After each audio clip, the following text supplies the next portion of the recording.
सर्वगुण संपन्न देवी सावित्री ने पुत्री के रूप में अश्वपति के घर कन्या के रूप में जन्म लिया। कन्या के युवा होने पर अश्वपति ने अपने मंत्री के साथ सावित्री को अपना पति चुनने के लिए भेज दिया। सावित्री अपने मन के अनुकूल वर का चयन कर जब लौटी तो उसी दिन देवर्षि नारद उनके यहाँ पधारे। नारद जी के पूछने पर सावित्री ने कहा, महाराज भूषण के पुत्र सत्यवान की कीर्ति सुनकर उन्हें मैंने पति रूप में वरण कर लिया है। नारद जी ने सत्यवान तथा सावित्री के ग्रहों की गणना कर अश्वपति को बधाई तथा सत्यवान के गुणों की भूरी प्रशंसा की और बताया कि सावित्री के 12 वर्ष की आयु होने पर सत्यवान की मृत्यु हो जाएगी। अच्छा हाँ। नारद जी की बात सुनकर राजा अश्वपति का चेहरा मुरझा गया।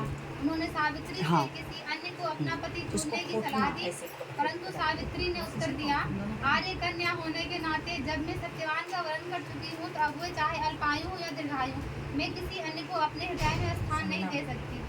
सावित्री ने नारद जी से सत्यवान के मृत्यु का समय ज्ञात कर लिया। दोनों का विवाह हो गया। सावित्री अपने ससुर परिवार के साथ जंगल में रहने लगी। नारद जी द्वारा बताए हुए दिन से 3 दिन पूर्व से ही सावित्री ने उपवास शुरू कर दिया।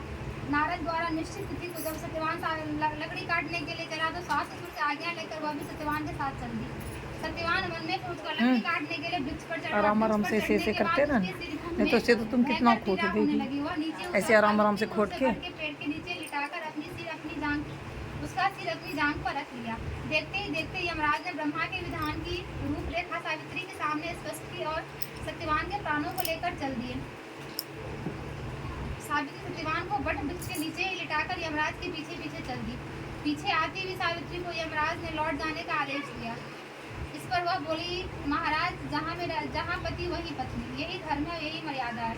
सावित्री की धर्मनिष्ठा से प्रसन्न होकर यमराज बोले, पति के प्राणों के अतिरिक्त कुछ भी मांग लो। सावित्री ने यमराज से सास ससुर के आंखों की ज्योति और दीर्घायु मांगी। यमराज तथास्तु कहकर आगे बढ़ गए। सावित्री भी यमराज का पीछा करती ही रही। यमराज ने अपने पीछे आती सावित्री से वापस लौट जाने को कहा तो सावित्री बोली, पति के बिना नारी के जीवन की कोई सार्थकता नहीं।